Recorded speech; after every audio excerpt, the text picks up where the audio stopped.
Good evening everyone. तो जैसा कि आप सभी को पता है, हम यहाँ पर ले रहे हैं ऑनलाइन क्लासेस। किस क्लास के लिए? तो वो है 10th क्लास के लिए। किस सब्जेक्ट की? तो वो है मैथ की, जिसमें हमने आपके सेकंड चैप्टर को पढ़ना शुरू कर दिया है। सबसे पहले देख लेते हैं पिछली क्लास का पोल रिजल्ट।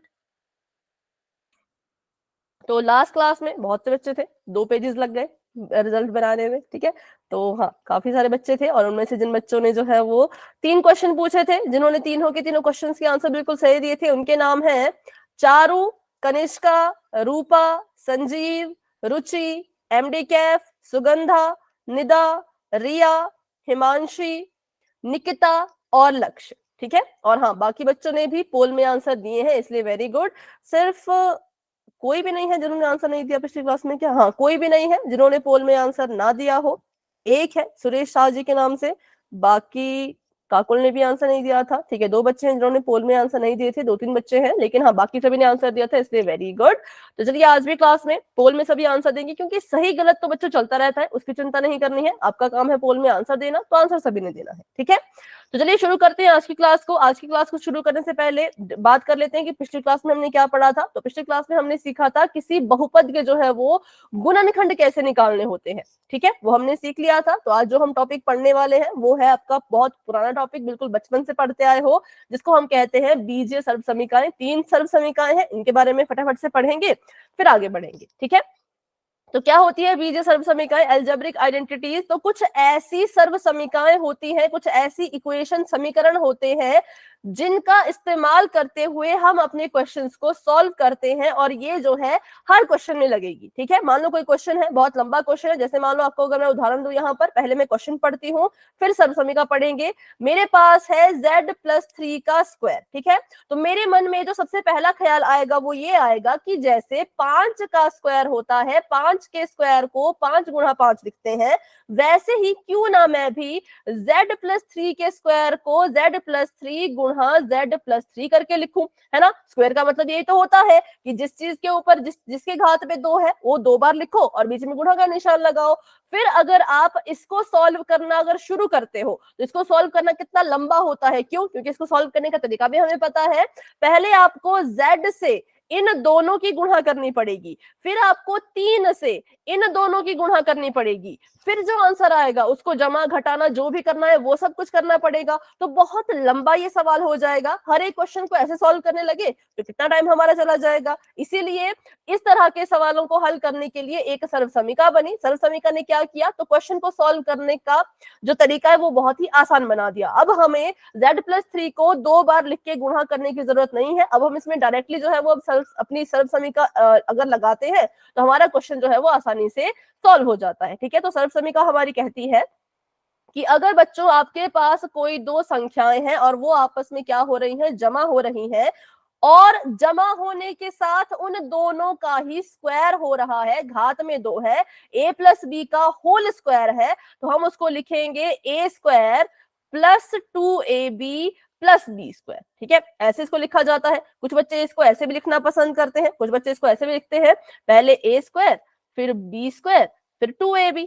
तो इसको ऐसे भी लिख सकते हो, क्योंकि जब हमें आगे पीछे लिख सकते हैं। ठीक है, चलो, तो ये इसको लिखने का तरीका होता है। इसको खोल करके ऐसे लिखा जाता है। किसी को इसमें डाउट है तो पूछ लो। सभी को ये आइडेंटिटी याद है ना, a+b का whole square? Ma'am 9th class में था। हाँ जी, 9th क्लास में भी था। हाँ, 9 से पहले भी 8 में भी होगा, पर याद है ना। देखो, किसी को डाउट है तो पूछो, अगर नहीं है ना तो वही लिखो, फिर हम क्वेश्चन करेंगे सीधा। सभी को आइडेंटिटी याद होगी, a+b का होल स्क्वायर होता है a² + 2ab + b²। बस, तो अभी मैं इसको मिटाती हूँ। अब इसको सॉल्व करना है। अगर देखो, अगर आप चाहते हो कि आपसे कोई भी गलती ना हो, अगर आप चाहते हो कि आपसे सवाल में कोई भी गलती ना हो, तो बिल्कुल लॉन्ग कट से चलना है, कभी भी शॉर्टकट यूज नहीं करना है। आपको पता है कि ये है z+3 और इसका हो रहा है होल स्क्वायर। तो आप क्या करो, आप सबसे पहले तो अपनी आइडेंटिटी लिखो। आपने देखा यहां पर भी 2 संख्याएं थी, जमा हो रही थी और उनका स्क्वायर हो रहा था, तो यहां पर हम इसको कंपेयर करेंगे a+b के होल स्क्वायर से। ठीक है, इसको हमने कंपेयर किया, कंपेयर करने से देखा तो अब सबसे पहले a और b की वैल्यू निकालो। जैसे जब आपने अपने बहुपद को मानक रूप से कंपेयर किया था, abc की वैल्यू निकाली थी, यहां पर भी ऐसा ही करो, a और b की वैल्यू निकालो इस सवाल से कंपेयर करके। तो बताओ ए की जगह पे कौन है, बी की जगह पे कौन है? Z ए की जगह पे Z, बी की जगह पे T। बिल्कुल बिल्कुल ठीक है। तो अब ए और बी की वैल्यू मिल गई, तो अब इस आइडेंटिटी को खोल के लिख लो, a प्लस बी का होल स्क्वायर, ऐसे लिख लिया, बराबर है a square plus 2ab plus B square. अब जहां जहां पे a है वहां वहां पे z लिखेंगे, जहां जहां पे b है वहां वहां पे 3 लिखेंगे। a और b की वैल्यू हमने निकाल ली है, तो अब क्वेश्चन में गलती नहीं होगी, ठीक है। a की जगह पे हमने z लिखना है, a का स्क्वायर हो रहा है तो z का भी स्क्वायर होगा, जमा का निशान, दो ऐसे कैसा रहेगा, दो गुणा कर रहा है a से और b से। मैम 8 बजे में सब पढ़ाया था, ठीक है, कोई बात नहीं कोई बात नहीं, इसको फिर से सीख लो, है ना। और ए से गुणा करो, अच्छा ए की जगह पे जेड लिखना है तो ए की जगह पे जेड, बी की जगह पे 3 लिखना है तो गुणा में 3, ठीक है। 2 गुणा जेड गुणा 3, जमा बी का स्क्वायर, बी की जगह पे 3 है तो 3 का स्क्वायर। अब जेड स्क्वायर को तो जेड स्क्वायर ही लिखेंगे, इसको यहाँ पे सॉल्व करो तो कितना आएगा, चलो बताओ, आप ही बताओ। 6Z 6z, बिल्कुल सही।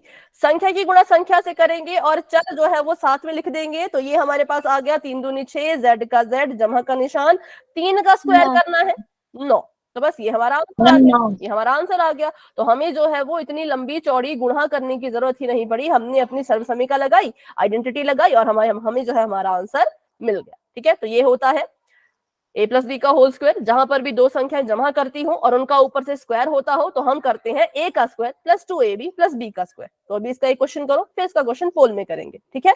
तो सवाल आप सभी के सामने कुछ इस तरह का है, 5x जमा 4y और इसका हो रहा है होल स्क्वायर।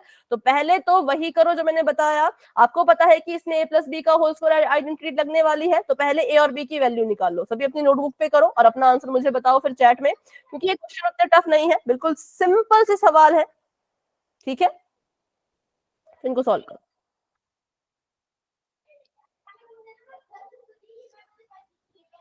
ए की वैल्यू निकाल लोगे पहले, और अगर बी की वैल्यू निकाल लोगे तो क्वेश्चन करने में आसानी रहेगी, ठीक है। चलिए सॉल्व कीजिए।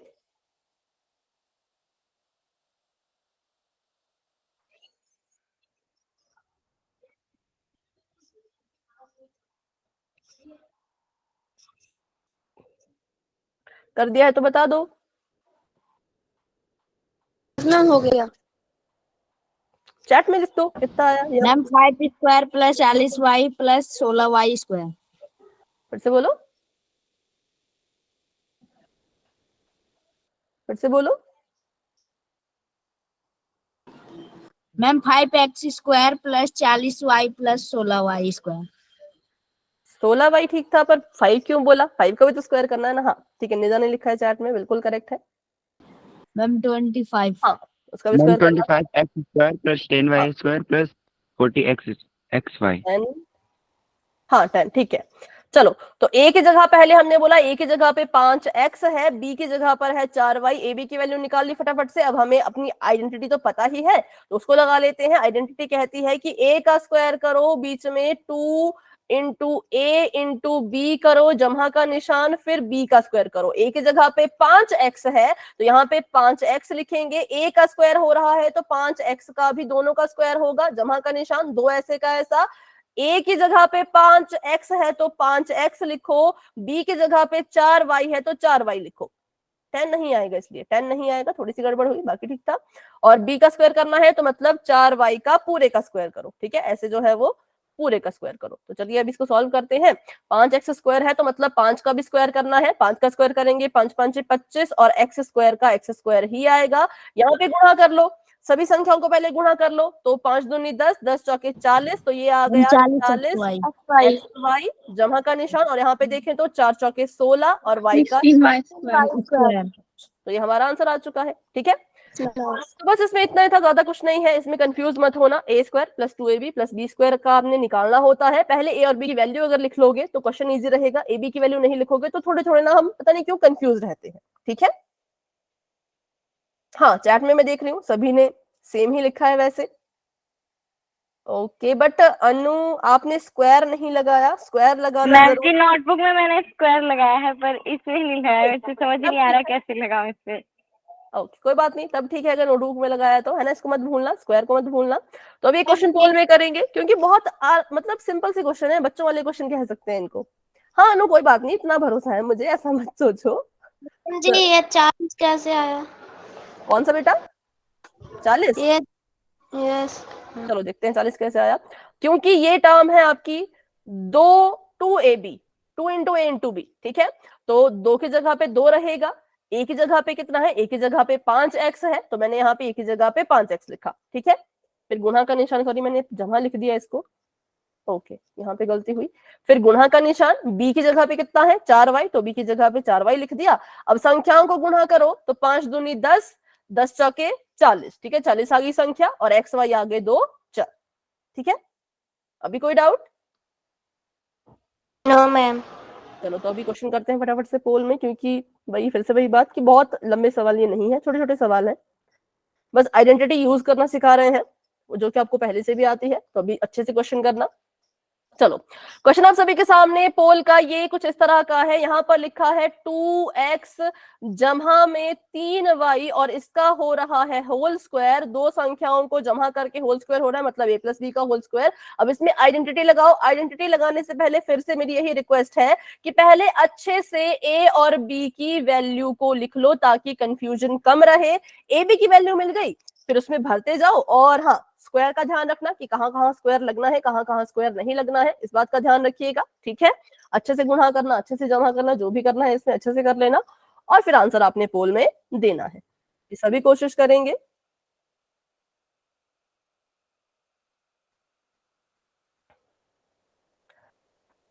वेरी गुड वेरी गुड, जिन्होंने आंसर देना शुरू कर दिया है, बहुत से बच्चों ने आंसर देना शुरू कर दिया है, ठीक है ठीक है, बहुत अच्छा सभी कर रहे हैं, बहुत बढ़िया। a + b का होल स्क्वायर इसमें लगेगा, इतना मैंने बता दिया। उस आइडेंटिटी को खोल के कैसे लिखते हैं वो आप खुद से कर लो और फिर आपका आंसर आ जाएगा।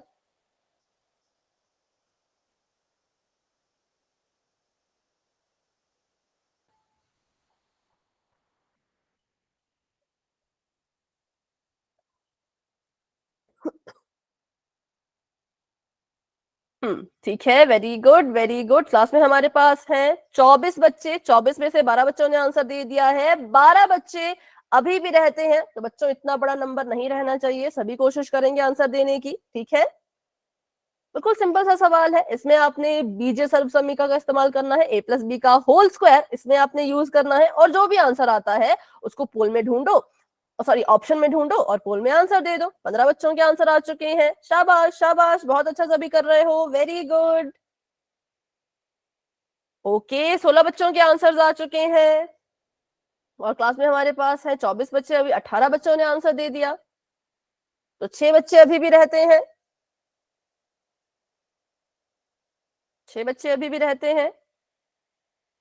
हाँ जिन्होंने आंसर दे दिया हैंड रेज कर लो ताकि मुझे पता चल सके कितने बच्चों ने आंसर नहीं किया और वो कौन कौन है। ओके ओके,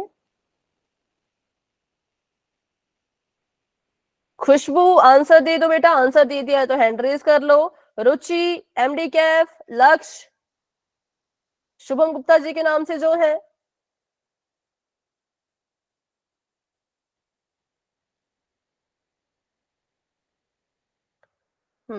सोनिया, सभी आंसर दे दीजिए। आंसर दे दिया तो हैंड रेज कर लीजिए। तो चलो उतना लंबा सवाल नहीं है, तो अभी मैं 10 सेकंड का वेट कर रही हूँ, जिसने आंसर नहीं किया आंसर दे देना, ठीक है। 10 9 8 7 6 5 4 3 2 1। तो पोल अभी के लिए हो चुका है एंड, और 24 के 24 बच्चों ने आंसर दे दिया था भाई, वेरी गुड। चलो अभी इसको करते हैं सॉल्व। तो सबसे पहली चीज तो हमने यहाँ पे देखा कि भाई a की वैल्यू यहाँ पर है 2x और b की वैल्यू यहाँ पर है 3y, और हमें आइडेंटिटी भी पता है। आइडेंटिटी कहती है कि a का स्क्वायर करो, फिर 2ab करो प्लस करके, फिर उसके बाद जो है वो b का स्क्वायर करो। तो हमने a की जगह पे 2x लिखा ही है, तो हम करेंगे 2x का स्क्वायर जमा 2ab, मतलब 2 गुणा a की जगह पे 2x लिखना है तो 2x लिख लो, b की जगह पे 3y लिखना है तो 3y लिख लो, और b का स्क्वायर मतलब कि 3y का स्क्वायर, ठीक है, 3y का होल स्क्वायर, मतलब दोनों का स्क्वायर। तो इसको सॉल्व करते हैं, तो 2x स्क्वायर है यहाँ पर, तो ये आपका बन जाएगा, 2 का स्क्वायर करेंगे तो 2 दूनी 4, और x का स्क्वायर करेंगे तो x स्क्वायर का x स्क्वायर, प्लस का निशान। अब इसको गुणा करो, 3 दूनी 6, 6 दूनी 12, तो ये आ गया 12xy, जमा का निशान, इसको सॉल्व करो तो 3 तिया 9 और y का स्क्वायर, तो ये हमारे पास आंसर आ चुका है। तो ऑप्शन नंबर ए में मुझे दिख रहा है, जहां पे 4x स्क्वायर है 4x स्क्वायर है, 9y स्क्वायर है 9y स्क्वायर है, 12xy है 12xy है, तो बिल्कुल करेक्ट थी तीनों की दोनों टर्म्स। तो ऑप्शन नंबर ए जो है वो बिल्कुल ठीक होगा। लेकिन मैं देख पा रही हूँ अभी भी 3-4 बच्चों को इसमें जो है वो डाउट है, तो अभी बताओ, समझाने के बाद भी कोई डाउट रहता है तो पूछ लो। No ma'am.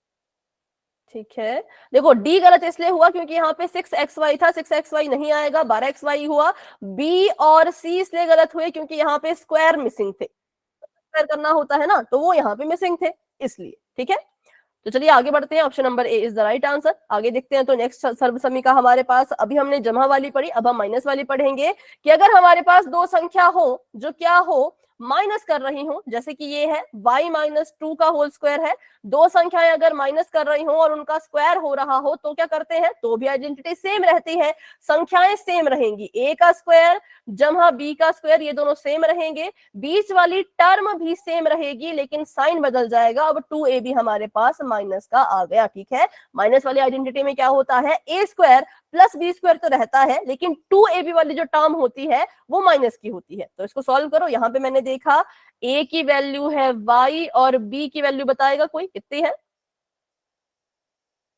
-2।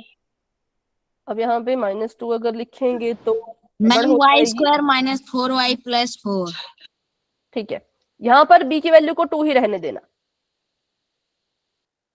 ठीक है, क्योंकि आइडेंटिटी जो माइनस वाली लग रही है ना, तो -2 लिखोगे तो फिर बी स्क्वायर में भी -2 करने लगोगे तो फिर गलत हो जाएगा, इसलिए इसको 2 ही रखना। ठीक है, a की वैल्यू y और b की वैल्यू 2। सभी को समझ आया? यहाँ पे माइनस साइन नहीं लगाएंगे, a की वैल्यू y रहेगी और b की वैल्यू 2 ही रहेगी। तो a का square -2ab plus B square, a का स्क्वायर मतलब y का स्क्वायर करना है, तो y का स्क्वायर ऐसे लिख दिया, -2ab मतलब कि 2 गुणा y गुणा 2 जमा का निशान, फिर 2 का स्क्वायर है तो ऐसे इसको लिख देंगे। अब इसको सॉल्व करते हैं आगे, तो ये आ जाएगा y स्क्वायर ऐसे का ऐसा, -2 दूनी 4, 4y प्लस का 4। ठीक है, इसमें किसी को कोई डाउट? a माइनस बी के होल स्क्वायर में? मैम। चलो ठीक है, तो बढ़ते हैं आगे फिर। तो अभी के लिए मैंने चैट फिर से ऑफ कर दी है और हम करेंगे क्वेश्चन फिर से पोल में। क्वेश्चन आप सभी के सामने बिल्कुल ही प्यारा सा क्वेश्चन है, ध्यान से इसको कीजिएगा। 4p स्क्वायर, नहीं सॉरी 4p है अकेला, स्क्वायर नहीं है।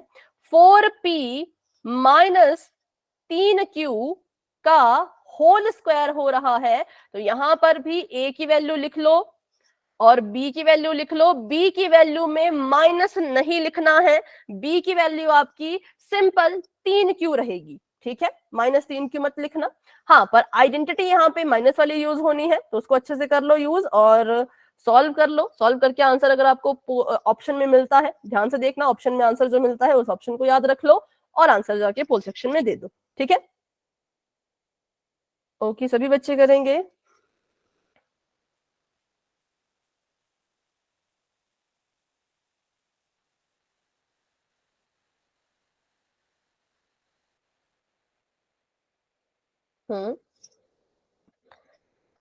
आंसर्स आ रहे हैं, पर थोड़ा सा ध्यान से कीजिए, थोड़ा सा ध्यान से कीजिए। हाँ, साइन का ध्यान रखना भाई, कौन सी टर्म के साथ माइनस लगता है उस टर्म का ध्यान रखना, और बाकी हाँ आंसर दे दो धीरे धीरे। वेरी गुड वेरी गुड, धीरे धीरे सभी के आंसर्स आ रहे हैं, बहुत अच्छा आप सभी कर रहे हो, वेरी गुड, सभी कोशिश करते रहो।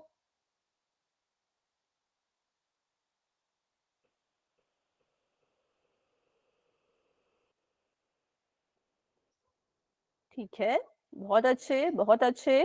क्लास में अब हमारे पास 25 बच्चे हैं, 25 में से 13 बच्चों के आंसर आ चुके हैं और बाकी बच्चे अभी भी रहते हैं। बच्चों कोशिश कीजिए आंसर देने की। सर्वसमीका वाले सवाल है, सिंपल से, a minus B whole square, वो वाली सर्वसमीका इसमें आपने लगानी है और अपना आंसर देना है पोल में जा करके।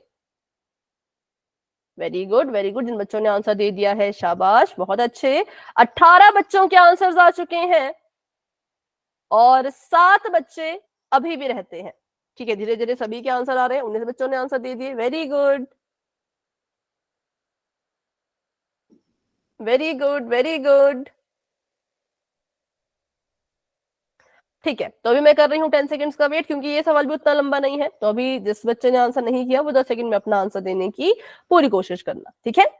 10 9 8 7 6 5 4 3 2 1। तो अभी के लिए पोल हो चुका है एंड, लेकिन अभी भी इसमें कुछ बच्चे कंफ्यूज हैं। तो चलिए कंफ्यूजन दूर करते हैं इसको सॉल्व करके। सबसे पहली चीज जो मैंने कहा था वो मैंने कहा था कि वैल्यू लिख लेना ए और बी की। तो ए की वैल्यू यहाँ पर है 4p और बी की वैल्यू है यहाँ पर 3q। अब हमने क्या करना है, तो यहाँ पे सर्व समीका, हाँ सर्व समीका इस्तेमाल करनी है, जो कि हमारे पास है a square minus 2ab plus B square. ठीक है, तो इसको सॉल्व करते हैं। a का स्क्वायर मतलब कि 4p का स्क्वायर करना था ऐसे, और माइनस का निशान 2 गुणा में 4p गुणा में 3q जमा का निशान b स्क्वायर मतलब 3q का स्क्वायर। ठीक है, अब यहाँ पे जो गड़बड़ हुई, जिन बच्चों ने ऑप्शन नंबर ए पे टिक किया है उन्होंने गड़बड़ क्या की, बाद में बताऊंगी, पहले कर लो। 4p स्क्वायर करना है, मतलब 4 का भी स्क्वायर करना है, p का भी स्क्वायर करना है। 4 चौके 16, p स्क्वायर का p स्क्वायर, माइनस का निशान 4 3 12, 12 दूनी 24 pq और जमा का निशान 3 3 9 और q का स्क्वायर मतलब q स्क्वायर। ठीक है, तो ऑप्शन नंबर डी जो है वो बिल्कुल करेक्ट है। ए गलत क्यों हुआ, क्योंकि बच्चों ये जो -9q स्क्वायर है ना, ये बी स्क्वायर वाली टर्म है। बी स्क्वायर नहीं माइनस की होती। कौन सी टर्म माइनस की होती है, 2ab, मतलब बीच वाली टर्म भी नहीं कह सकते इसको, पर जहां पे भी 2ab लिखोगे वहां पे माइनस लगाना होता है। ठीक है, ये तो बी स्क्वायर की जगह पे आ रहा था, और बी स्क्वायर जो है वो जमा का होता है, माइनस का 2ab होता है। ठीक है, तो ऑप्शन नंबर ए इसलिए गलत है, ऑप्शन नंबर बी गलत है क्योंकि सभी पॉजिटिव के थे। ऑप्शन नंबर सी में क्या गड़बड़ हुई कि आपने p और q का स्क्वायर तो कर दिया, साइन भी ठीक लगा दिया, पर आपने 4 का और 3 का स्क्वायर नहीं किया। संख्या का भी स्क्वायर करना होता है और चर का तो करना ही है। ठीक है, अभी बताओ, अभी किसी को कोई डाउट? No ma'am. हाँ, जिसको डाउट है वो खुद से बता देना। ठीक है, माइक ऑन करके बता देना। अभी आगे बढ़ते हैं। तो option number D is the right answer. ये हमारी दूसरी सरल समीका हो गई। अब इसके आगे हम करेंगे एक और सरल समीका, उसके बाद फिर बहुत ही इंपॉर्टेंट टॉपिक पढ़ने वाले हैं। ठीक है, चलिए, तो ये हमने यहाँ पर देखा कि थर्ड वाले जो सर्व समीका है, अब ना तो ये पॉजिटिव की है ना तो ये नेगेटिव की है, ये कुछ अलग ही तरह की है।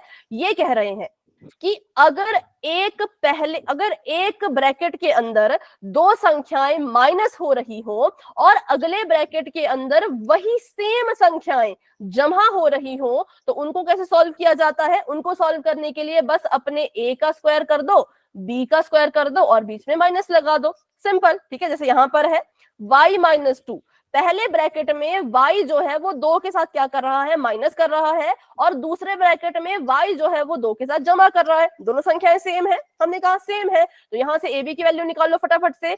a की वैल्यू हमारे पास आ गई y और b की वैल्यू हमारे पास आ गई 2। अब हमने देख लिया कि यहाँ तो a plus B, a minus B वाली सर्व समीका काम आएगी, और वो बहुत ईजी होती है। वो कहती है अपनी पहली टर्म मतलब a का स्क्वायर करो और b का स्क्वायर करो और बीच में माइनस का निशान लगा दो। तो हमने देखा a की जगह पे y है, मतलब कि y का स्क्वायर, फिर माइनस का निशान, b की जगह पे 2 है, मतलब कि 2 का स्क्वायर।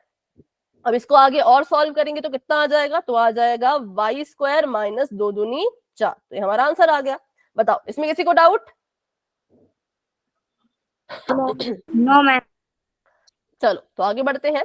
अब ये कैसा सवाल है भाई, यहाँ तो कुछ a minus B, a plus B ऐसा तो कुछ दिख नहीं रहा था। ये सवाल तो हमें इन्होंने ऐसा बता दिया, 25m का स्क्वायर माइनस 16n का स्क्वायर। अब मैंने देखा कि ये तो a plus B, a minus B की तरह नहीं दिख रहा, ये तो मुझे दिख रहा है a square minus B square की तरह, है ना। तो अगर a plus B, a minus B को a square minus B square लिख सकते हैं, तो क्या a square minus B square को से a plus B, a minus B के रूप में लिख सकते हैं, हाँ या ना?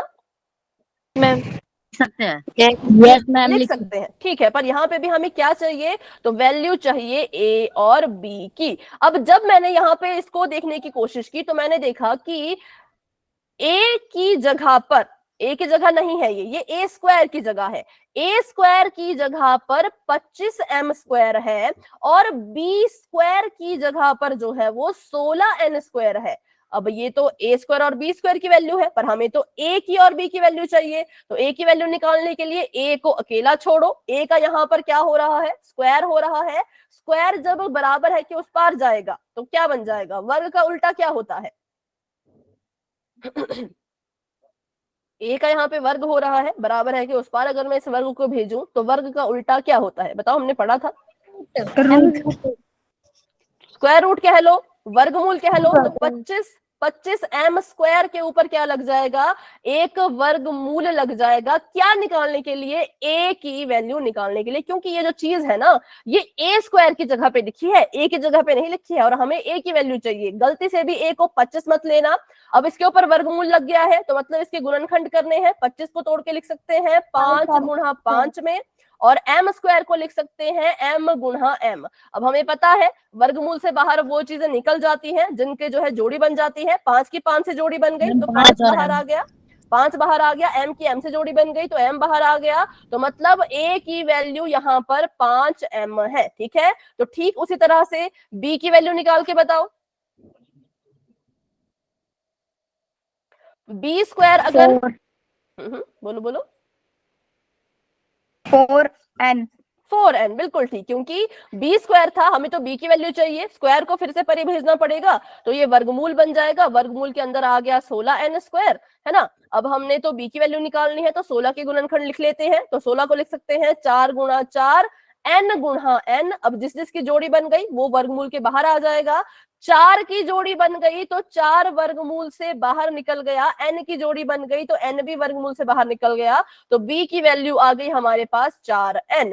अब क्योंकि हमें अपने a और b की वैल्यू मिल चुकी है और हमारी जो ये चीज है वो a square minus B square के रूप में लिखी थी, और इसको हमने वापस से अब किसके रूप में लिखना है, तो a माइनस बी और a प्लस बी के रूप में, ठीक है। आप इसको चाहो तो a plus B, a minus B भी लिख सकते हो, क्योंकि ये गुणा हो रहे हैं। गुणा में पीछे वाले ब्रैकेट को आगे, आगे वाले ब्रैकेट को पीछे लिखा जा सकता है, ठीक है। तो चलिए इसको लिखते हैं a plus B minus B के रूप में। a की वैल्यू 5m है तो हम लिखेंगे 5m जमा में 4n, ब्रैकेट क्लोज। 5m। हाँ ये m ही है, ठीक है। और यहाँ पे लिखेंगे 5m माइनस 4n, ठीक है, 5m माइनस 4n। तो ये हमने सीख लिया। जब आपको क्वेश्चन इस शक्ल का आएगा, इस तरह का आएगा, a plus B a minus B, तो आपने a b की वैल्यू निकाल के a का स्क्वायर और b का स्क्वायर कर देना है, बीच में माइनस का निशान लगा देना है। लेकिन क्वेश्चन अगर आपको a square minus B square की शक्ल का आ गया, उसको आपने जब वापस से a plus B a minus B लिखना होगा तो पहले तो a स्क्वायर को हल करके a की वैल्यू निकालो। a स्क्वायर की वैल्यू को a की जगह पे मत लिखना, वर्गमूल करके अच्छे से वैल्यू निकालनी है। a स्क्वायर 25m स्क्वायर था तो a की वैल्यू 5m आई। b स्क्वायर 16n स्क्वायर था तो b की वैल्यू 4n आई। फिर हमने उसको फॉर्मूले में पुट कर दिया और हमें हमारा आंसर मिल गया। क्योंकि पोल में दोनों तरह के क्वेश्चन है तो किसी में भी गलती मत करना। तो चलिए अभी के लिए करते हैं पोल के क्वेश्चन। तो मैंने चैट अभी कर दी है ऑफ और बढ़ते हैं अपने सवाल की तरफ।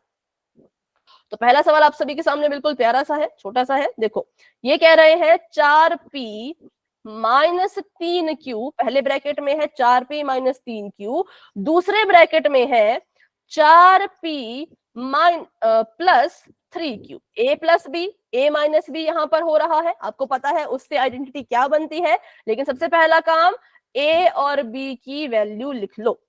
वैल्यू लिख लोगे तो कंफ्यूजन कम होगा, कंफ्यूजन कम होगा तो गलतियां कम होंगी, गलतियां कम होंगी तो आंसर ठीक आएगा, है ना। चलो पोल भी ओपन हो चुका है, जिस जिसको आंसर मिल चुका है वो जाके अपना आंसर दे दो।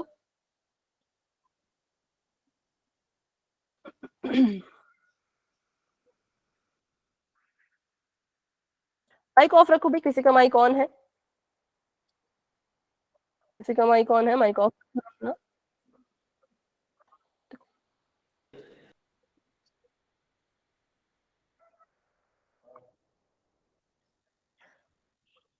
ओके बहुत से बच्चों ने आंसर देना शुरू भी कर दिया है और आपको अभी साथ साथ में इसका रिस्पांस भी दिख रहा होगा कि किस स्टूडेंट, मतलब किसने तो नहीं, बट हाँ कितने बच्चों ने आंसर दिया और किस ऑप्शन को चुना, बट ये बताना नहीं है, ये अपने तक ही रखना है, ठीक है।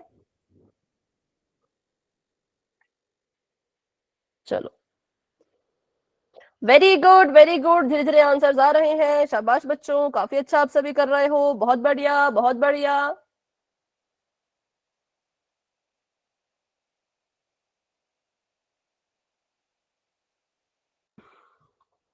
ठीक है, 11 बच्चों ने आंसर दे दिए हैं, क्लास में हमारे पास अब 26 बच्चे हैं, 26 में से 12 बच्चों ने आंसर दे दिया, क्लास में हमारे पास अब 27 बच्चे हैं, 27 में से 13 बच्चों ने आंसर दे दिए हैं, धीरे धीरे सभी के आंसर्स आ रहे हैं, वेरी गुड वेरी गुड। बिल्कुल सिंपल है, a plus B, a minus B, इसका जो भी बनता है सर्व समीकरण बनती है उसका इस्तेमाल करो और आपको आपका आंसर मिल जाएगा।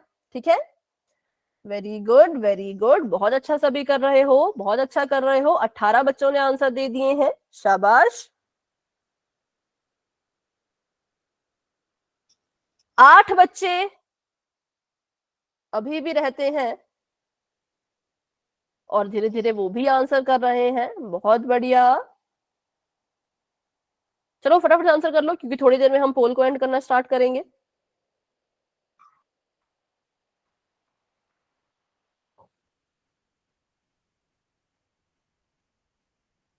हम्म, 20 बच्चों ने आंसर दे दिया है और अभी रहते हैं 7 बच्चे। 21 बच्चों ने आंसर दे दिया, अभी रहते हैं 6 बच्चे। करते हैं 10 सेकेंड्स का वेट। जिन बच्चों ने अभी भी आंसर नहीं किया वो 10 सेकंड में अपना आंसर देने की पूरी कोशिश करना। थोड़ा धीरे काउंट करूंगी ताकि थोड़ा और आपको टाइम मिल जाए, जल्दबाजी में गलत मत करो, पर हाँ क्वेश्चन करो, क्वेश्चन का आंसर दो। 10, 9, 8, 7, 6, 5, 4, 3, 2, 1। तो पोल अभी के लिए मैंने कर दिया है एंड और इसका आंसर इस बार भी बहुत से बच्चों ने बिल्कुल करेक्ट दिया है, बिल्कुल सिंपल था। ए की वैल्यू हमें पता लग जाए एक बार, तो ए की वैल्यू यहाँ पर है 4p और बी की वैल्यू यहाँ पर है 3q और हमें आइडेंटिटी भी पता है, सर्वसमीका भी पता है। a minus B, a plus B कहती है a का स्क्वायर करो b का स्क्वायर करो, बीच में लगा दो माइनस का निशान, तो a की जगह पे 4p है तो 4p का स्क्वायर करना है, माइनस का निशान, 3q का स्क्वायर करना है, तो करते हैं भाई इनका स्क्वायर। तो 4 चौके हो जाएगा 16, पी स्क्वायर का पी स्क्वायर ही रहेगा, 16 पी स्क्वायर आ गया, माइनस का निशान, 3 3 9, क्यू स्क्वायर का क्यू स्क्वायर, तो 16 P square minus 9 Q square is the right answer. Option number ए बिल्कुल करेक्ट आंसर है। ठीक है, और अभी ध्यान रखना इस वाले सवाल में क्या किया था, जब सवाल ए स्क्वायर माइनस बी स्क्वायर की शक्ल में आएगा तो ए और बी की वैल्यू निकालना। कैसे, तो ए स्क्वायर की जगह पे जो चीज बैठी है उसमें संख्या का भी वर्गमूल करना है और अपने चर का भी वर्गमूल करना है। जैसे 25m स्क्वायर था, 25 से रह गया 5 और m स्क्वायर से रह गया m, 16 और n स्क्वायर था, 16 से रह गया 4 और n स्क्वायर से रह गया अकेला n। ठीक है, फिर उसको कैसे लिखना है, एक ब्रैकेट में उनकी जमा करके दूसरे ब्रैकेट में उनकी माइनस करके। चलो, तो अभी ये वाला क्वेश्चन तो आपने ठीक किया, वेरी गुड, बहुत अच्छे। इसमें आइडेंटिटी लगानी थी, a square minus B square लगा ली, काफी अच्छा आंसर आया। अभी अगला सवाल करते हैं, तो अभी के लिए चैट मैंने कर दी है ऑफ और बढ़ते हैं अपने नेक्स्ट क्वेश्चन की तरफ।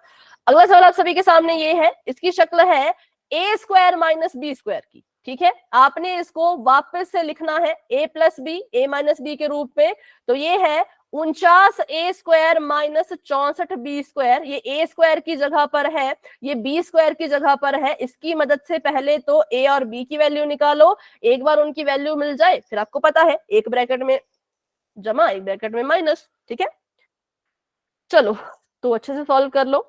ए स्क्वायर और बी स्क्वायर की वैल्यू आपको दे रखी है, ए बी की वैल्यू पहले निकालो, बी की वैल्यू निकालने में गलती मत करना, और जो भी आंसर आता है आपको ऑप्शन में दिखता है वो आप पोल में जाकर के दे सकते हो। ठीक है,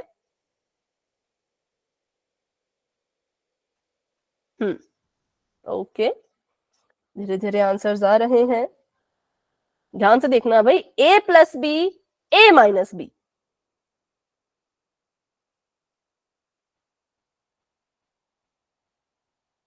ठीक है, वेरी गुड वेरी गुड, सभी कोशिश कर रहे हैं, बहुत अच्छे बहुत अच्छे।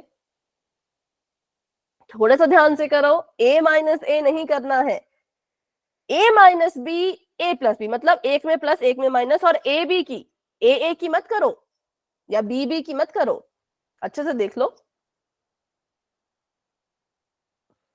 ओके, जो ए की जगह पे है वो ए की जगह पे ही रहना चाहिए, और जो बी की जगह पे है वो बी की जगह पे ही रहना चाहिए। उथल पुथल मत कर देना इनकी। ए स्क्वायर की आपको जगह दे रखी है, वहां से पहले तो ए और बी की वैल्यू निकालो, फिर उसको सिस्टमेटिकली लिखो। 16 बच्चों के आंसर आ चुके हैं, वेरी गुड। सभी बच्चे कोशिश कर रहे हैं, सभी बच्चे कोशिश कर रहे हैं, बहुत अच्छे।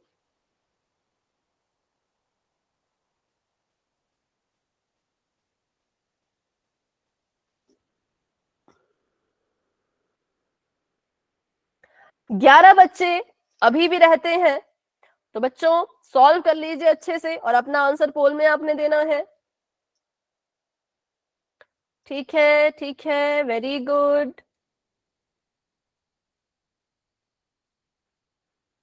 धीरे धीरे आंसर्स आ रहे हैं, शाबाश बच्चों, काफी अच्छा आप सभी कर रहे हो। 22 बच्चों ने अपने आंसर दे दिए। क्लास में हमारे पास हैं 26 बच्चे, तो 4 बच्चे अभी भी रहते हैं। 23 स्टूडेंट्स ने आंसर दे दिया, तो अभी 3 बच्चे रहते हैं। तो चलिए अभी हम करते हैं 10 सेकेंड्स का वेट और आगे बढ़ते हैं, क्योंकि ये क्वेश्चन भी बहुत लंबा नहीं है ना। तो 10, 9, 8, 7, 6, 5, 4, 3, 2, 1। Very good. 26 के 26 बच्चों ने आंसर दे दिया है, शाबाश। चलो जी देखते हैं अब इसका क्या आंसर होना था। तो सबसे पहले तो ए और बी की वैल्यू निकालनी थी। बताओ जरा ए की वैल्यू क्या निकाली आपने? ये तो ए स्क्वायर की वैल्यू थी। मैम 7 है। ठीक है, 49 का वर्गमूल करेंगे तो 7 आएगा, और क्योंकि 7 7 49 होता है, और ए का वर्गमूल करेंगे तो ए अकेला, और 64 का वर्गमूल किया तो 8 8 64, और बी स्क्वायर का वर्गमूल किया तो बी अकेला। ए की वैल्यू आ गई, बी की वैल्यू आ गई, तो क्या करना था, एक ब्रैकेट में इन दोनों की जमा करानी थी, जैसे कि 7a जमा 8b, और दूसरे ब्रैकेट में इन दोनों की माइनस करानी थी, 7a माइनस 8b, और हमें हमारा आंसर जो है वो मिल जाता। बिल्कुल सिंपल सा सवाल था। Option number B is the right answer. नहीं, बी नहीं, सी। हाँ, 7a जमा 8b, 7a minus 8b। Option number ए गलत है, क्योंकि ये ए स्क्वायर की जगह थी बच्चों, 49a नहीं होगा, 7a होना था। ऑप्शन नंबर बी इसलिए गलत है क्योंकि 7 में 7 को ही जोड़ रहे हैं, ऐसा तो नहीं होता। 7a 8b था, ठीक है, तो इसलिए ये गलत हुआ। और डी भी गलत है, क्योंकि 8 में 7 जोड़ रहे हैं, जबकि ए की जगह पे तो 7 है। इसलिए मैंने कहा था कि ए बी की वैल्यू लिख लेना, क्योंकि इससे कंफ्यूजन थोड़ी कम रहती है। और हाँ, बहुत से बच्चों का सही भी था, कुछ एक बच्चों का गलत भी था। अभी भी इसमें डाउट है कुछ बच्चों को जिनका गलत हुआ, तो पूछ लो। अगर अभी समझ आ गया कि ऑप्शन नंबर सी सही क्यों, बाकी गलत क्यों, तो आप वाई टाइप कर सकते हो। कोई डाउट नहीं है, तो चलिए फिर आगे बढ़ते हैं। तो ये हमने थोड़ी सी आइडेंटिटीज के बारे में सीख लिया, बीजीय सर्वसमीकरण सीख ली। अब हम सीखेंगे थोड़ा सा ग्राफ के बारे में, क्योंकि आपने भी देखा होगा आपके सेकंड चैप्टर बहुपद में कुछ ग्राफ के बारे में भी एक्सरसाइज है ना, ग्राफ पर आधारित भी कुछ एक्सरसाइज है। तो पहले ग्राफ को अच्छे से सीखेंगे, उसका थोड़ा सा बेसिक सीखेंगे। तो देखते हैं क्या होता है एक्स अक्ष, वाई अक्ष और मूल बिंदु। ठीक है, तो ये हमारे पास एक ग्राफ पेपर है, सभी को दिख रहा होगा, सभी ने देखा है ग्राफ पेपर। आपके पास ग्राफ कॉपी भी होगी। तो उसमें क्या होता है, ऐसी छोटी छोटी लाइनें होती हैं, और कुछ डार्क लाइनें होती हैं, कुछ बहुत छोटी छोटी होती है, कुछ बहुत गाढ़ी होती है, कुछ फीकी होती है। इसको हम कहते हैं ग्राफ पेपर। ठीक है, अब ग्राफ पेपर पे हम ऐसे जो है वो क्या करते हैं, रेखाएं खींचते हैं। तो यहाँ पर दो तरह की रेखाएं हैं। पहली रेखा है जिसे हम कहते हैं क्षैतिज रेखा। क्षैतिज मतलब ऐसे, हॉरिजॉन्टल। ठीक है, हॉरिजॉन्टल जो ऐसे चलती है उसको हम कहते हैं क्षैतिज रेखा। और इसका नाम क्या है, तो इसका नाम है एक्स एक्स डैश। ठीक है, अगर आपको बोले कि क्षैतिज रेखा का नाम बोलो, तो आप बोलोगे उसका नाम है एक्स एक्स डैश। जैसे होता है ना, देखो, जैसे अगर मैं आपको यहाँ पे एक त्रिभुज बना के दूं, ठीक है, एक त्रिभुज मैंने यहाँ बनाया और मैंने इसका नाम लिखा ओ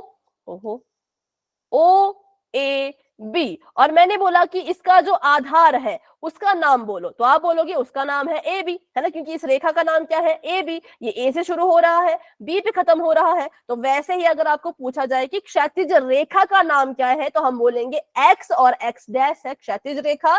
और जो आपकी उधरवाधर रेखा होती है, जिसको इंग्लिश में हम कहते हैं वर्टिकल लाइन, उसे हम कहते हैं वाई वाई डैश। सभी को समझ आया नाम कैसे लेते हैं इनका? डाउट है तो पूछ लो भाई। No doubt. चलो ठीक है, जो आपकी क्षैतिज होगी, ऐसे को लेटी हुई रेखा होगी, उसको आपने बोलना है एक्स एक्स डैश, और जो आपकी ऐसी खड़ी रेखा होगी उसको आपने बोलना है वाई वाई डैश। ठीक है, अब बात करते हैं, रेखा के नाम तो बोल दिए। अब अगर आपसे पूछे कि एक्स एक्स डैश वाले अक्ष को क्या कहते हो, तो आप बोलोगे कि ये क्या है, ये एक्स अक्ष है। क्या है ये? एक्स अक्ष है। ठीक है, एक्स अक्ष किससे मिलकर के बनता है? तो एक्स एक्स डैश से मिलकर के एक्स अक्ष बनता है, और वाई वाई डैश से मिलकर के वाई अक्ष बनता है। ठीक है, चलो तो आगे बढ़ते हैं, ये हमने सीख लिया, इसमें किसी को कोई डाउट मुझे नहीं लगता अभी होगा। आगे बढ़ते हैं, फिर आता है बहुत ही जरूरी चीज जिसे हम कहते हैं मूल बिंदु। क्या कहते हैं? मूल बिंदु। कहाँ होता है?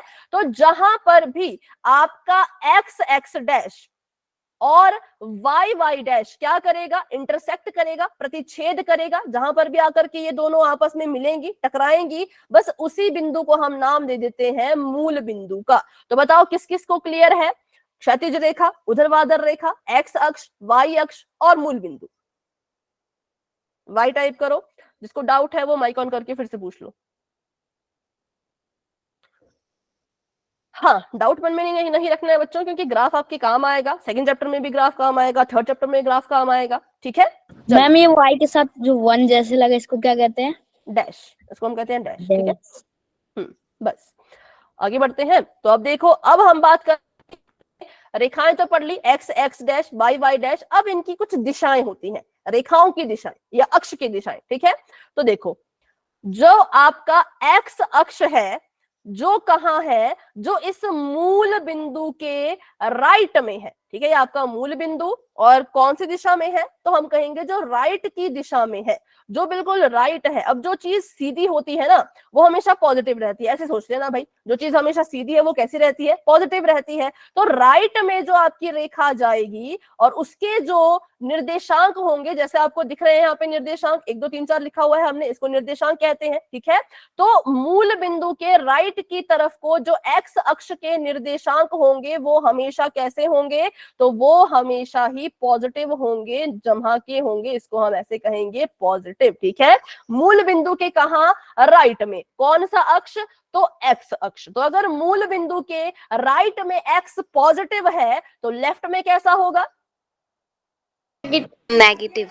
बिल्कुल, कैसा होगा? तो जो है वो लेफ्ट में हो जाएगा ये नेगेटिव। मूल बिंदु के लेफ्ट का जो एक्स अक्ष होता है वो नेगेटिव होता है, और जो राइट का होता है वो पॉजिटिव होता है। इसको आप चाहे तो अपनी कॉपी पे नोट करके लिख लो, क्योंकि ये बहुत जरूरी है, बहुत ज्यादा जरूरी है आपको पॉजिटिव नेगेटिव पता होना। तो इसको हम लिखते हैं 1 2 3 4, और इधर हम लिखते हैं -1 -2 -3 -4, ऐसे करके। ठीक है, ये हो गई एक्स और एक्स डैश की बात। अब बात कर लेते हैं वाई और वाई डैश की, तो इसको हम कहते हैं एक्स डैश। ठीक है, ऐसे भी याद रख सकते हो, एक्स डैश के ऊपर जो ये डंडी से लगी है, ये भी तो हमें ऐसे कुछ माइनस जैसे दिख रही है। यहाँ पे माइनस लेटा हुआ है, यहाँ पे उसी माइनस को खड़ा कर दिया, तो एक्स डैश वाली माइनस की होगी। ठीक है, ट्रिक भी बना ली फटाफट से हमने यहाँ पर देख के ही कि एक्स डैश की जो ये डंडी है ये भी तो माइनस की तरह ही दिखती है, और यहाँ पर इससे हम पता लगा लेंगे कि एक्स डैश की तरफ को जितनी चीजें आ रही हैं वो कैसी है? नेगेटिव है। ठीक है, मूल बिंदु से राइट की तरफ को एक्स अक्ष की सारी चीजें पॉजिटिव होती हैं, जमा की होती हैं, और लेफ्ट की तरफ को सभी की सभी नेगेटिव होती हैं। अब बात करेंगे अगर हम वाई के बारे में, तो वाई अक्ष में मूल बिंदु से ऊपर की तरफ को जो चीजें जाएंगी, कहां को जाएंगी? ऊपर की तरफ को। ठीक है, ऊपर की तरफ को जो जाएंगी वो कैसी होंगी? वो पॉजिटिव होंगी। अप लिख लेती हूँ इसको, अप मतलब ऊपर, कैसी होगी? पॉजिटिव। और मूल बिंदु से नीचे की तरफ को जो आएगा वो कैसी होगी? नेगेटिव। नेगेटिव, बिल्कुल सही। चलो ठीक है, अब इसमें कोई डाउट है तो पूछ लो। No doubt ma'am. क्योंकि ये क्वेश्चन आपको आ सकता है, अभी पोल में भी आ सकता है, कौन सी पॉजिटिव कौन सी नेगेटिव, तो ध्यान रखना। ठीक है, फिर से रिपीट कर रही हूँ, आखिरी बात सुन लीजिए सभी बच्चे ध्यान से, जिन्होंने भी स्किप कर लिया नहीं ध्यान से सुना अगर। सबसे बीच में होता है मूल बिंदु। मूल बिंदु से जो सीधी लेटी हुई रेखा जाती है क्षैतिज, उसको हम कहते हैं एक्स एक्स डैश रेखा, और अक्ष होता है वो एक्स अक्ष। मूल बिंदु से राइट की तरफ को जो एक्स एक्सिस होगी, एक्स अक्ष होगा, वो हमेशा पॉजिटिव का होगा, और मूल बिंदु से लेफ्ट को जो एक्स अक्ष होगा वो हमेशा ही नेगेटिव होगा। मूल बिंदु से ऊपर की तरफ को जो वाई अक्ष होगा वो हमेशा ही पॉजिटिव होगा, और मूल बिंदु से नीचे की तरफ को जो वाई अक्ष होगा वो हमेशा ही नेगेटिव होगा। अगर आपको ये समझ आ चुका है तो मुझे बताओ कि ये जो दो है ये कहां पर है, इसकी पोजीशन क्या है, और ये कैसा है, पॉजिटिव है या नेगेटिव है? पहले तो बताओ किस अक्ष पर पॉजिटिव है। है, पॉजिटिव। पहले एक्स अक्ष अक्ष पे का। है। ये वाई एक्स पे है और पॉजिटिव 2। ओके, पॉजिटिव मुझे सबको सुनाई दिया, पॉजिटिव 2, पर अक्ष मुझे किसी का नहीं सुनाई दिया। फिर से बताओ अक्ष कौन सा? Y x. वाई, बिल्कुल। क्योंकि देखो ना, ये ऊपर जो सीधी रेखा जा रही है ना, ये पूरी की पूरी वाई है। जो भी सीधी रेखा है वो पूरी की पूरी वाई है। भले उसको हम वाई और वाई डैश कहते हैं, पर है वो वाई का ही हिस्सा। ठीक है, अक्ष वो पूरा वाई है। बिंदु के नाम है वाई वाई डैश, लेकिन अक्ष का नाम वाई है। ठीक है, बिल्कुल सही कहा। ये पॉजिटिव का है 2, जमा का 2 है, और किस अक्ष पर है? तो वाई अक्ष पर है। इसके बारे में बताओ, ये किस अक्ष पर है? तीन एक्स अक्ष पे है। एक्स में। ओके, एक तो ये पॉजिटिव का 3 है, और किस अक्ष पर है? तो ये एक्स अक्ष पर है। आगे बताओ, ये -4 वाई एक्स, माइनस का 4 और वाई अक्ष पर, और ये माइनस का 6 वाई और एक्स अक्ष पर। ठीक है, चलो अच्छे से बता दिया। अब एक और टेस्ट लेती हूँ फटाफट से, फिर क्वेश्चन हम पोल में करेंगे। तो एक रेखा ये आई और एक रेखा ऐसे को जा रही है। अब अगर मैं आपको पूछूं, यहां पर एक बिंदु है, ये किस अक्ष पर है और इसका साइन क्या होगा? वाई वाई डैश पे नेगेटिव साइन होगा। अक्ष वाई है वाई अक्ष पर है। माइनस पे होगा। और नेगेटिव होगा। ठीक है, यहां पर जो बिंदु है हरे रंग का, इसके बारे में बताओ।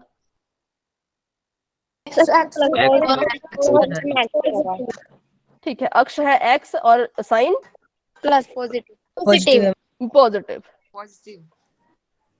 यहां पर कोई हो तो माइनस का एक्स पर नेगेटिव। ठीक है, साइन होगा नेगेटिव, और अक्ष कौन सा है? एक्स। एक्स। हाँ, बिल्कुल सही है। और अब यहाँ पर देखें तो वाई एक्स पे प्लस वाई पे पॉजिटिव। और मैम ये वाई पर है। माइनस वाई का, अक्ष पर है। माइनस का हो गया, पॉजिटिव होगा। वाई एक्स पे है, माइनस से साइन होगा।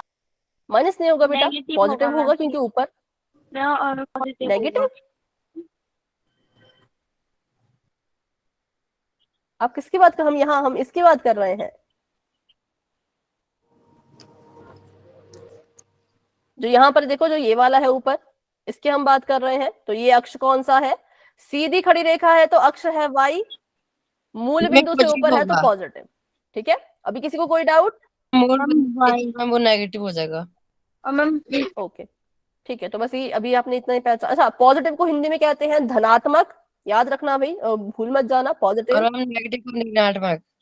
ऋणात्मक। ठीक है, पॉजिटिव को धनात्मक और नेगेटिव को ऋणात्मक। तो बस इसको याद रख लेना।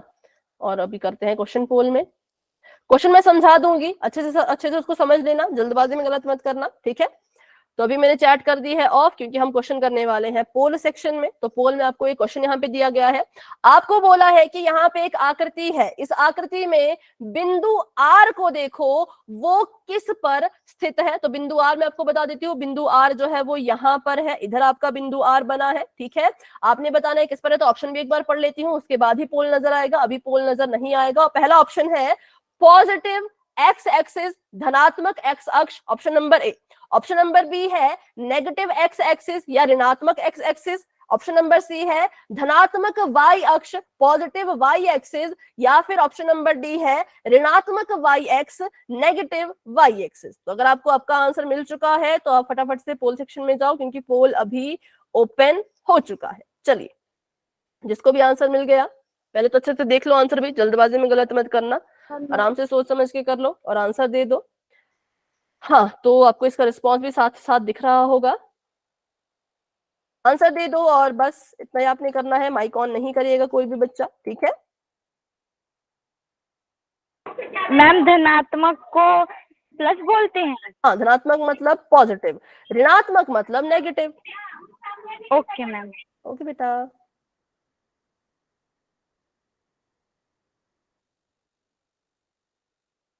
पहले देखो इसको देखने का तरीका बहुत सिंपल है। पहले देखो कि अक्ष कौन सा है, फिर देखो कि साइन कौन सा है। सिंपल, पहले अक्ष देख लो, फिर देखो कि साइन कौन सा लगता है इस वाली साइड, आपको आंसर मिल जाएगा। वेरी गुड भाई, सभी ने आंसर वैसे कर दिया है। 2 बच्चे अभी भी रहते हैं तो वो भी आंसर कर दो फटाफट से, क्योंकि अब मैं करने वाली हूँ वेट 10 सेकंड्स का। 10, 9, 8, 7, 6, 5, 4, 3, 2, 1। तो अभी के लिए पोल हो चुका है एंड, और बताइए इसका आंसर। सभी ने वैसे मैम डी। ओके, सभी ने वैसे मैक्सिमम बच्चों ने डी कहा था। हाँ, तो पहले हमने देखा अक्ष। अक्ष की बात करें तो जो सीधा बिल्कुल सीधी रेखा थी ना, तो हमने देखा वाई वाई डैश है, तो मतलब अक्ष होगा वाई। अक्ष का पता हमने लगा लिया कि अक्ष जो है वो वाई है। फिर हमने इसका साइन देखा तो हमें पता है मूल बिंदु से नीचे की तरफ को वाई नेगेटिव में होता है और मूल बिंदु से ऊपर की तरफ को वाई पॉजिटिव में होता है। तो अक्ष वाई और साइन कैसा, नेगेटिव। कहाँ है नेगेटिव? तो ये है ऑप्शन नंबर डी में, ऋणात्मक वाई एक्सिस, जिसको इंग्लिश में भी लिखा था नेगेटिव वाई एक्सिस। ठीक है, तो option number D is the right answer, जो कि बहुत से बच्चों का करेक्ट था, बिल्कुल सही है। अभी भी किसी को डाउट है तो पूछ लो, क्योंकि 2 बच्चों ने गलत कर दिया था। एक्सिस तो आपकी ठीक थी बच्चों, एक्सिस आपने ठीक बताई, अक्ष आपने ठीक बताया, लेकिन साइन में थोड़ी सी गड़बड़ कर दी, धनात्मक नहीं होगा, ऋणात्मक होगा। ठीक है, चलिए तो आगे बढ़ते हैं। अब हम देखेंगे कि बहुपद के शून्यक का ज्यामितीय अर्थ क्या होता है। मतलब अभी आपने बहुपद के शून्यक निकालना तो सीख लिया था, लेकिन उसको ग्राफ में कैसे दिखाते हैं। अब हमने अपने बहुपद का शून्यक निकाला, हमें पता है इसका शून्यक ये है। अब उसी चीज को ग्राफ में कैसे दिखाओगे, ग्राफ से कैसे बताओगे, तो वो भी एक बार देख लेते हैं। ठीक है, तो हमने पहले तो मान लिया कि 3x = 6 एक रैखिक बहुपद है। और आगे बढ़ते हैं तो सबसे पहले तो हम अपने px को कैसे लिखेंगे। px की जगह पे हम लिखेंगे y बराबर है 3x = 6। देखो इस प्रश्नावली में आपको ग्राफ नहीं बनाना है, तो ये सीखने की जरूरत है नहीं, ये आपको 3rd चैप्टर में काम आएगा कैसे ग्राफ बनाते हैं। अभी हम सिर्फ ग्राफ को देखना सीखेंगे। ठीक है, इसको उतना डिटेल में समझने की, डीपली जाने की जरूरत नहीं है। अभी बस इतना सीख लो कि जब भी ग्राफ बनाना होता है तो px की जगह पे हम क्या लिखते हैं, y लिख लेते हैं। अब यहां से हम क्या करेंगे, अब ग्राफ बनाना है भाई, निर्देशांक तो चाहिए है ना, पॉइंट्स तो चाहिए। तो पॉइंट्स कैसे मिलते हैं, x की वैल्यू भरते जाओ, y की वैल्यू निकलती जाएगी। आपने चैप्टर 3 अगर पढ़ लिया है तो आपने सीखा होगा कैसे किया जाता था। x की वैल्यू में भरते जाओ तो y की वैल्यू खुद ब खुद आती रहती थी। तो ये तो जरूरी बात उतनी है नहीं। मेन सबसे ज्यादा जरूरी बात ये है कि अगर बहुपद रैखिक है, कैसा है, मेन चीज लिखने वाली बात यह है, इसको नोट कर लो कि रैखिक बहुपद का जो ग्राफ होता है, ठीक है, वो कैसा होता है, वो हमेशा ही एक सरल रेखा को निरूपित करता है। अगर आपके पास कोई रैखिक बहुपद है और आप उसका ग्राफ बनाना चाहोगे तो उसका ग्राफ हमेशा आपको एक सीधी रेखा देगा, टेढ़ी मेढ़ी दाई बाई कैसी नहीं, बिल्कुल सरल रेखा होगी वो। ठीक है, बिल्कुल सीधी होगी, जैसे कि ऐसी भी हो सकती है, ऐसी भी हो सकती है, ऐसी भी हो सकती है, पर ऐसे ऐसे कुछ नहीं होगा, ऐसी ऐसी नहीं होगी। कैसी होगी, तो बिल्कुल सीधी जो है वो रेखा होगी। ठीक है, तो अभी देखते हैं आगे सच में सीधी है या नहीं है। तो आगे हम बढ़े तो हमने यहाँ पे क्या किया, अब ये देखो y बराबर है 3x = 6 लिखा था, इन्होंने क्या किया, x की वैल्यू लिखी, y की वैल्यू निकाल ली। x की जगह पे जब यहाँ पर 0 लिखेंगे तो इनको खुद ब खुद आंसर जो है वो 6 मिल जाएगा। x को 0 रखने पर y 6 प्राप्त हो रहा है और x को -2 रखने पर y 0 प्राप्त हो रहा है। तो मुझे बताओ, अगर x की जगह पर -2 रखने पर हमें 0 मिल रहा है तो x बराबर है -2 इस बहुपद का क्या है, सोचो और बताओ। x की जगह -2 रख देंगे। हाँ, तो x की जगह -2 रखोगे ना तो उत्तर आपको 0 मिल रहा है। तो ये क्या है, उसका बहुपद का क्या है। अगर इसने बहुपद को 0 के बराबर रख दिया तो हम क्या कहेंगे, बिल्कुल सही है, बिल्कुल करेक्ट है। हाँ, तो हम बोलेंगे कि x की वैल्यू -2 रखने पर y मतलब कि ये जो हमारा ये बहुपद है इसकी वैल्यू 0 आ रही है। इट मींस ये x -2 क्या है, इस बहुपद का शून्यक है। अब इसको हमने ग्राफ में भी दर्शाना है ना, तो इसको ग्राफ में भी दर्शाएंगे। और हमें ये भी पता है कि सरल रेखा आएगी, तो इससे हमने पहले तो इसके निर्देशांक बनाए। क्या बनाए? निर्देशांक बनाए। निर्देशांक कैसे बनते हैं? तो x की जो वैल्यू आती है उसको पहले लिखते हैं, कॉमा y की जो वैल्यू आती है उसको बाद में लिखते हैं। ठीक है, तो यहां से जो पहला निर्देशांक बना वो हमारे पास बना 0,6 और जो दूसरा निर्देशांक बना वो बना -2,0। ठीक है, सभी को समझ आई? बोलो, यहां तक कोई डाउट है? No doubt ma'am. डाउट है तो पूछ लो भाई। बस हमने यहाँ पे x की वैल्यू पुट करते गए, x की वैल्यू पे अपनी मर्जी की वैल्यू रखते हैं। मैं नहीं कहती आप 0 रखो, आप 5 रखो, 6 रखो, जो मर्जी रखो। ठीक है, वो वैल्यू रखते जाओगे तो y की वैल्यू खुद ब खुद आती जाएगी। इसको इस चैप्टर में इतना अच्छे से नहीं सीखना है, ये आपको नेक्स्ट चैप्टर में अच्छे से सीखना है। अभी हमने बस क्या किया, यहाँ पर ये 2 निर्देशांक निकाल के लिख लिए। ठीक है, अब इसको हमने ग्राफ में जब प्लॉट करना है तो कैसे करेंगे बताओ जरा। x का 0 और y का 6 ढूंढो जरा। x का 0 मतलब कि मूल बिंदु और y का 6 मतलब कि यहां पर, तो एक ये बिंदु आ जाएगा। ठीक है, और x का -2 और 0, y का होना चाहिए 0 और x का होना चाहिए -2, मतलब कि ये बिंदु आ जाएगा। अब इनको क्या करते हैं, इनको हम आपस में जोड़ देते हैं। जोड़ा तो देखो कैसे रेखा आई, कैसी रेखा आई, बिल्कुल सीधी, बिल्कुल सीधी रेखा। ठीक है, तो यहाँ पे इसको बनाया है, यहाँ पे हमने इसको दर्शाया है। तो हमने क्या किया, x का निर्देशांक जहां y बराबर है 3x जहां 6 का ग्राफ x अक्ष को प्रतिच्छेद करती है, उसी को हम उसका शून्य कहते हैं। जब हमने इसको मैथमेटिकली सॉल्व किया, मैथमेटिकली मतलब वैल्यू पुट करके देखी कि अगर मैं यहाँ पे 3 की जगह पर x की जगह पे -2 लिखूं, ठीक है, x की जगह पे अगर मैं -2 लिखूं और यहाँ पे इसको सॉल्व करूं तो मुझे आंसर 0 मिल रहा था। सॉल्व करने पर भी हमें यही दिख रहा है कि x -2 क्या है, बहुपद का शून्यक है। और जब हमने ग्राफ बनाया तो ग्राफ ने भी कहा कि वो बिंदु जो हमारे ग्राफ पे जो है वो एक्स अक्ष पे प्रतिच्छेद कर रहा है, जो आपकी ग्राफ की लाइन है वो एक्स अक्ष को किस बिंदु पे प्रतिच्छेद कर रही है, देखो जरा। प्रतिच्छेद करना मतलब छूना। जैसे यहां पे बताऊं तो y को छू रही है 6 पर, x को कहां पे छू रही है, ये जो लाइन गई, सोचो, ये जो लाइन यहां से -2 बिल्कुल सही है, किस पर इसको छू रही है, -2 पर। तो यही ये कह रहे हैं कि अगर आपको कभी भी बहुपद का ग्राफ बनाना है, बहुपद के शून्यक का, तो जो आपका गणित से सॉल्व करके आएगा, जैसे कि सॉल्व करने पर हमें पता था कि x -2 इसका शून्यक आ रहा है, तो ग्राफ में भी आपको बच्चों ऐसा ही दिखेगा कि जो इस बहुपद का शून्यक है उसको आपकी ग्राफ की रेखा टच करेगी, लेकिन कहां पर, तो x अक्ष पर। सिर्फ x अक्ष को ही देखना है, y अक्ष को जहां मर्जी टच करे हमें कोई फर्क नहीं पड़ता, लेकिन x अक्ष को जहां पे टच करेगी, तो हमने देखा x को यहाँ पे इसने -2 पे टच किया है, तो हमारा ग्राफ से भी उत्तर सेम आ रहा है। ग्राफ बनाने पर भी हमें पता लग गया कि शून्यक कौन है, -2, और जब सॉल्व किया था तब भी हमें पता था कि -2 ही शून्यक है। ठीक है, तो बस ये थोड़ा सा इसके बारे में डिटेल में था, अभी जो है वो बिल्कुल छोटी छोटी चीजें हैं। तो यहां से हमने 2 चीजें सीखी। पहली चीज तो ये सीखी कि x अक्ष पर अगर कोई प्रतिच्छेद करेगा तो हम बोलेंगे कि वो इसका शून्यक है। ठीक है, और किसी रैखिक बहुपद के सिर्फ एक ही शून्यक हो सकता है, एक से ज्यादा शून्यक नहीं हो सकता। क्यों? क्योंकि जो ये ग्राफ हम देख रहे हैं वहां पर इस ग्राफ की लाइन ने एक्स अक्ष को सिर्फ एक ही जगह पर टच किया है, तो हम कहेंगे कि इस बहुपद के कितने शून्यक हैं, सिर्फ एक ही शून्यक है। और रैखिक बहुपद में भी ऐसा होता है, जनरली भी ऐसा होता है कि रैखिक बहुपद कोई भी उठा के दे दो आपको, आपके पास उसका या तो एक शून्यक होगा या तो कोई भी शून्यक नहीं होगा। ठीक है, या तो एक शून्यक या तो कोई भी नहीं। तो बस एक एग्जांपल करते हैं ताकि मुझे पता चले आपको क्लियर है नहीं है। मुझे बताओ, ये बहुपद था, इस बहुपद का ग्राफ अगर ऐसा है तो इस बहुपद के कितने शून्यक हैं और वो कौन है, अगर आप ये भी बता सको तो। एक। ठीक है, क्योंकि इसने क्या किया, इसने एक्स अक्ष को एक पर छुआ। कितनी बार छुआ? एक बार छुआ, तो हम बोलेंगे इसकी जो बहुपद की संख्या है वो एक है और इसका जो शून्यक है, सॉरी, इस बहुपद के शून्यक की जो संख्या है वो एक है और इसका जो शून्यक है वो भी 1 है, क्योंकि एक पर ये इसको छू रहा है। ठीक है, अगला बताओ, फिर क्लास को एंड करते हैं। यहाँ बताओ कितने शून्यक हैं इस बहुपद के? सभी बताओ, फटाफट से बताओ भाई, आपको भी लगता है कि इसके एक शून्यक है? एक y सभी पे एक वाले हैं।